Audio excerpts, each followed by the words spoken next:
السلام عليكم ورحمة الله وبركاته. كسو دوادا مقالكينا مانتا.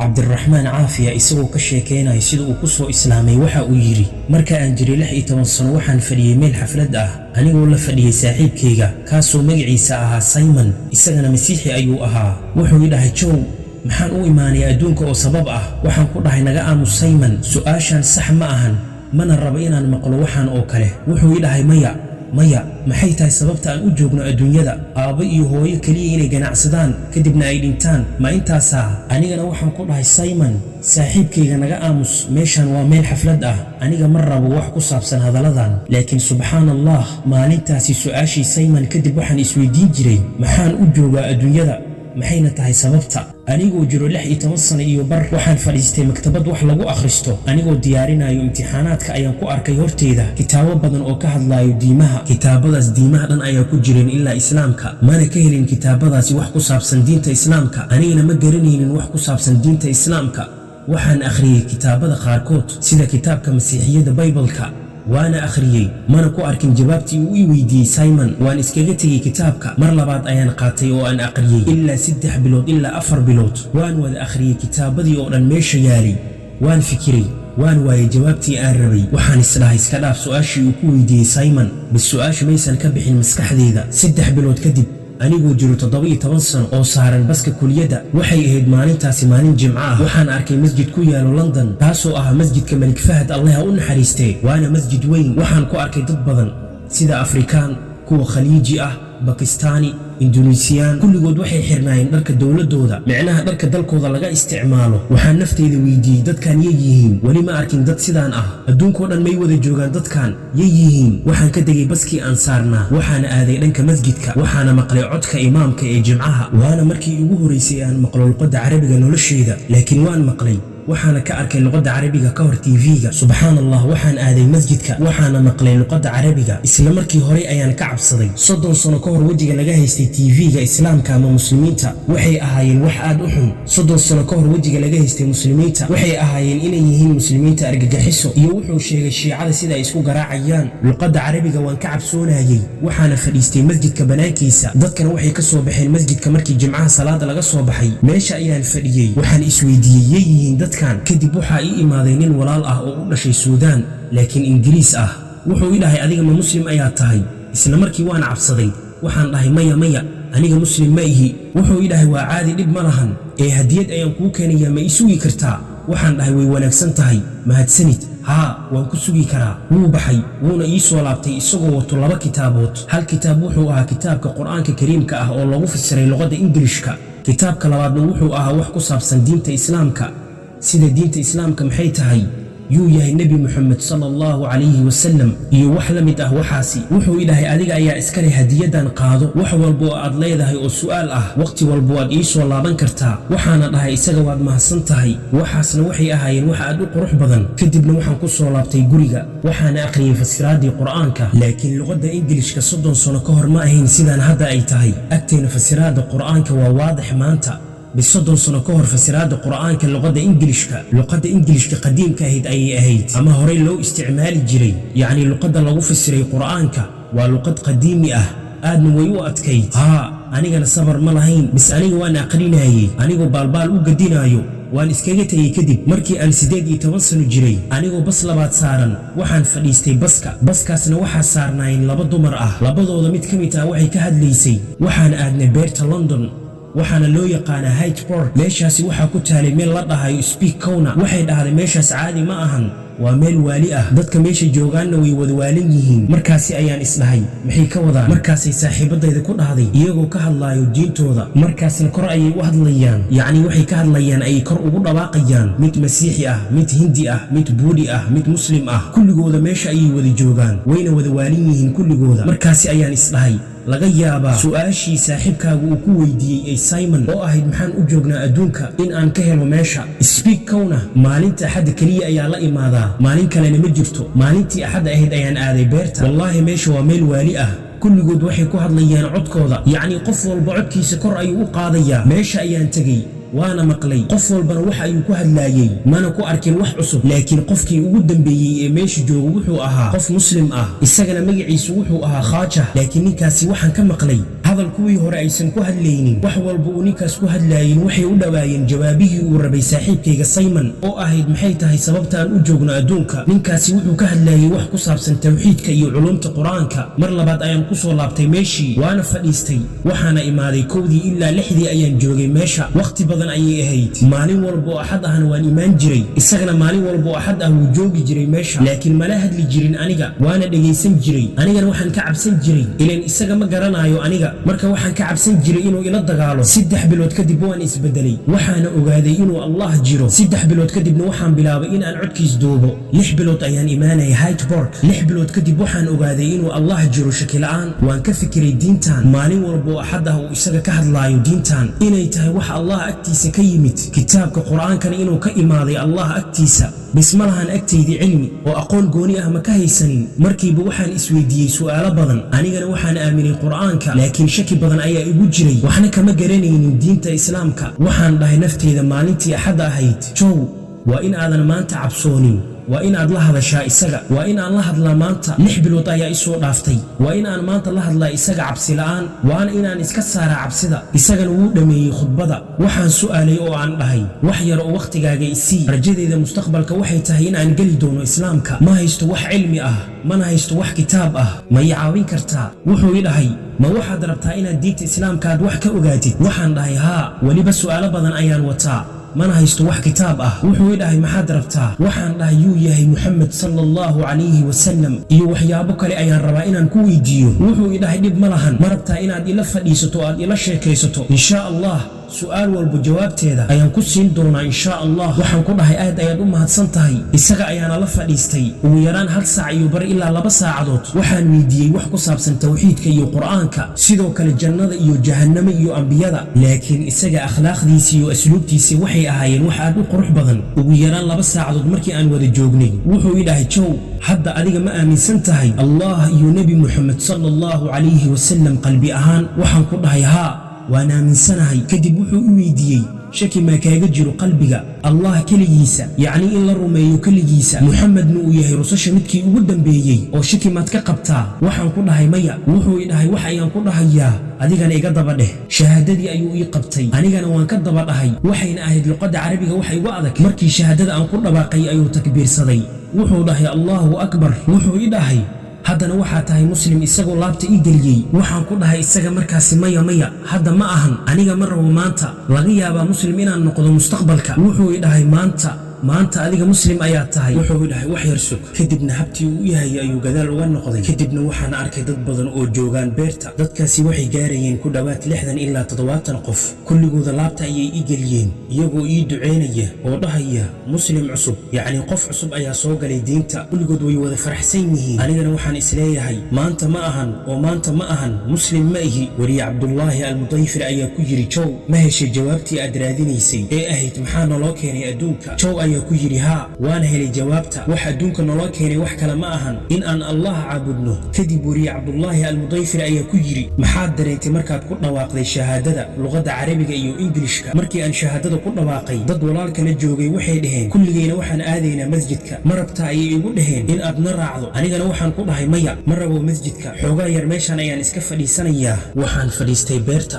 dadkoo dhan way tegeen, qoraxdiina way dhacday, anigana ma aadin masjidka. wariye Cabdullaahi Al-Mudayfir ayaa ku yiri maxaad u aadi weysay masjidka? wuxuu ku jawaabay waxaan waxay ahaayeen wax aad u weyn. sidee ayaan hadda muslim ku ahay? aniga waxaan rabaa inaan noqdo mustaqbalka muslim, maanta ma muslim ayaan ahay.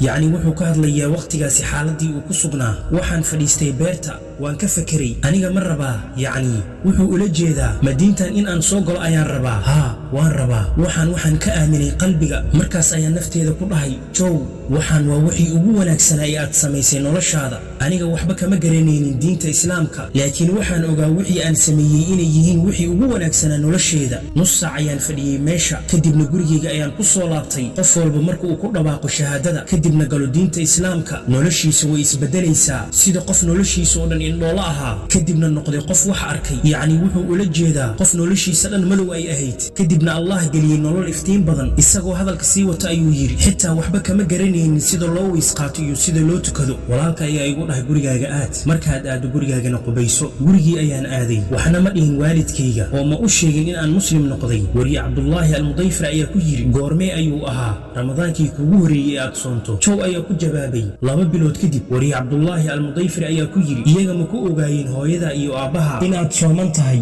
jow ayaa ku jawaabay maya ma ogeyn iyaga inaan soomanahay bisha ramadaan wariye cabdullaahi almudayfir ayaa ku yidhi kadib jow sidee ayuu ahaa maalinkii kugu horreeyey aad soonto cabdiraxmaan ayaa ku jawaabay aad ayay u adkayd waa wixii nolosheeda ugu adkaa maxaa yeelay cuntada ayaan jeclahay markii aan soo galay islaamka waxaan ogaaday salaada iyo weysqaadka kadib 2 bilood kadib mana ahayn waqti badan oo dheer walaalka ayaa i soo wacay wuxuu i dhahay hal isbuuc kadib ramadaan ayaa soo galaayo anigana waxaan dhahay muxuu yahay ramadaan wuxuu i dhahay ramadaanka cunto ma jirto iyo cabitaan ilaa maqribta ilaa salaada fajrka soo ma wanaagsano anigana waxaan ku dhahay maya ma wanaagsano maxay yihiin waxaan anigana ma garanayo waxaan waa wax cusub wuxuu i dhahay waa iska sahal anigana waxaan ku dhahay ma sahlano anigana waan ka xanaaqay wax yar waxaan ku dhahay suurtagal ma ahan maalin walba cunto la'aan habeenkii uu soo galayay ramadaan ayaan wacay walaalka waxaan ku dhahay isaga aniga waan ogahay waana hubaa shakina igagama jiro beri ma soomaayo waana ka xumahay suurtagalna ma ahan wuxuu i dhahay isagana walaalka hal maalin sameey yacni hal maalin soon kadib fiiri kadib waan soomay maalintaasi waxay ahayd maalin adag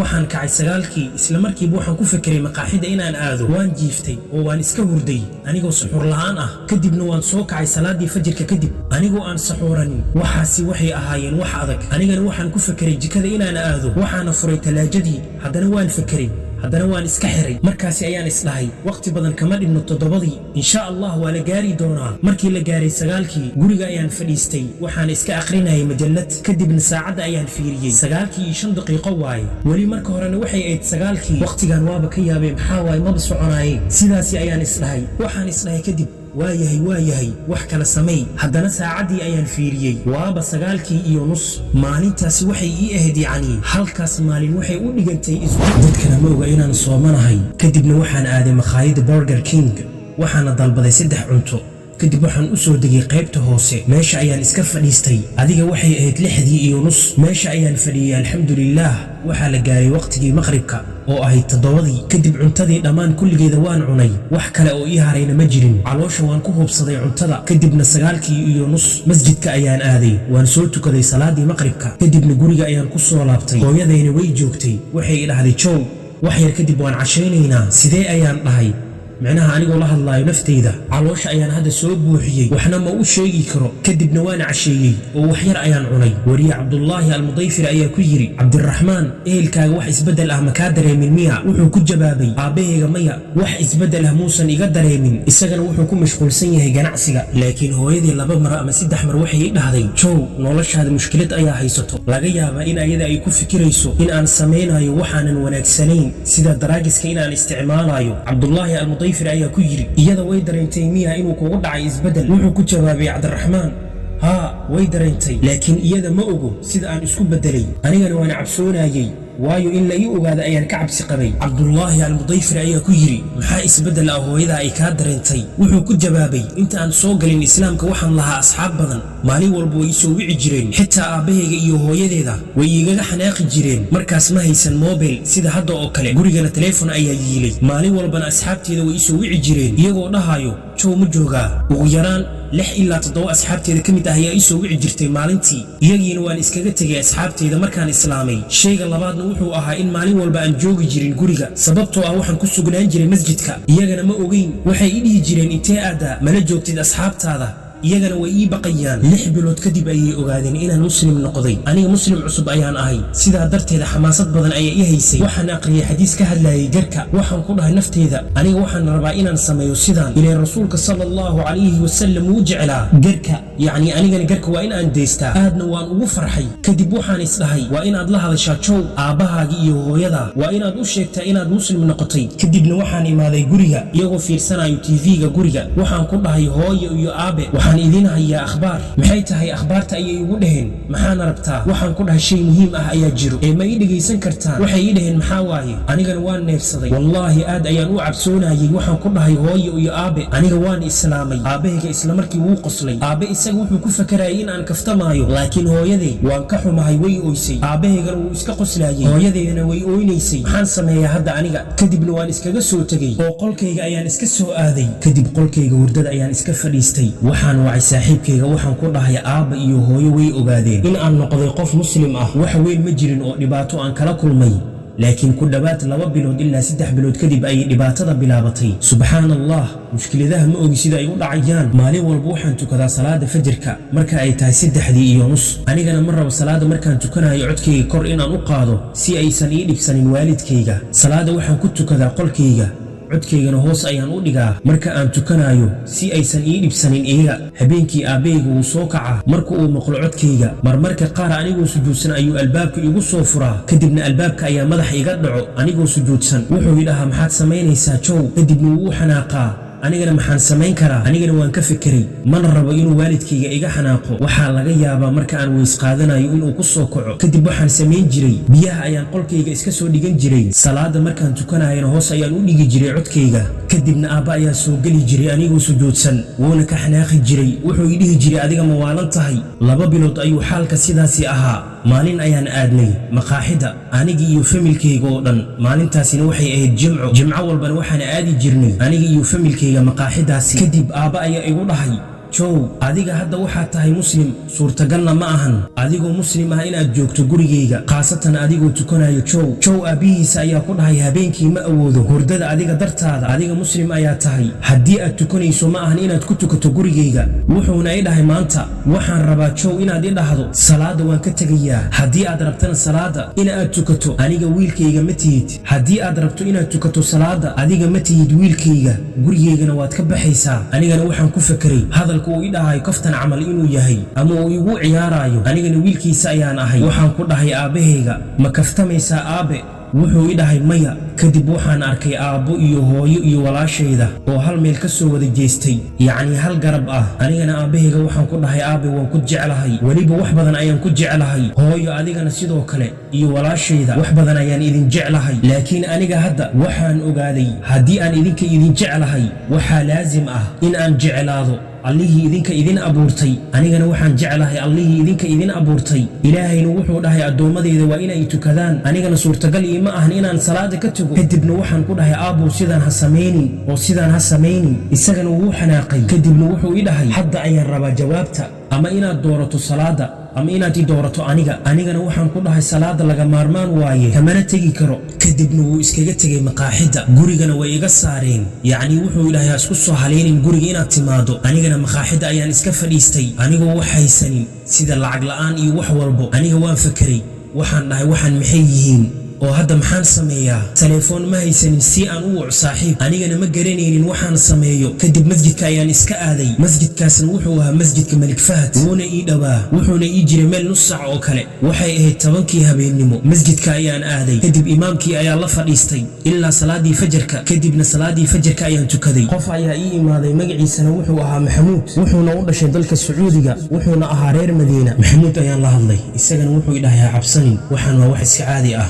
3 bari ayaan masjidka fadhiyey. walaal Maxamuud ayaa ii imaaday, wuxuuna ii keenay khubus iyo jubno. kadib Maxamuud ayaa igu dhahay meel lagu cibaadaysto oo cusub oo musalla ah ayaa jirto, waxayna rabaan qof cusub oo uga shaqeeyo. shaqadan wax kale ma ahan, waa waardiyaha masjidka. anigana masjidka waxaan joogay 4 bilood. isla waqtigaasi meesha waxaa joogtay haweeney muslimad ah oo sideeda oo kale oo cusub. anigana islaamka waxaan soo galay 1 sano ka hor. waxaana la hadlay Maxamuud, waxaana kala hadlay haweeneydii, waxaana ku dhahay in aan guursado ayaan rabaa. Maxamuud ayaan ku dhahay ma igala hadli kartaa haweeneydan? waxayna asal ahaan ka soo jeeday Afrika, laakiin dhalashada Ingiriiska ayay haysatay. kadib 3 mar ayaan la hadlay haweeneydii. kadibna hooyo ayaan wacay, waxay igu dhahday maxaad rabtaa? waxaan ku dhahay waxyar kadib waxaan rabaa inaan guursado hooyo. kadibna waxay igu dhahday maxaan kuu sameeyaa? waxaan ku dhahay hooyo waxaan rabaa guurkayga inaad joogtaan adiga iyo walaasheeda iyo aabe.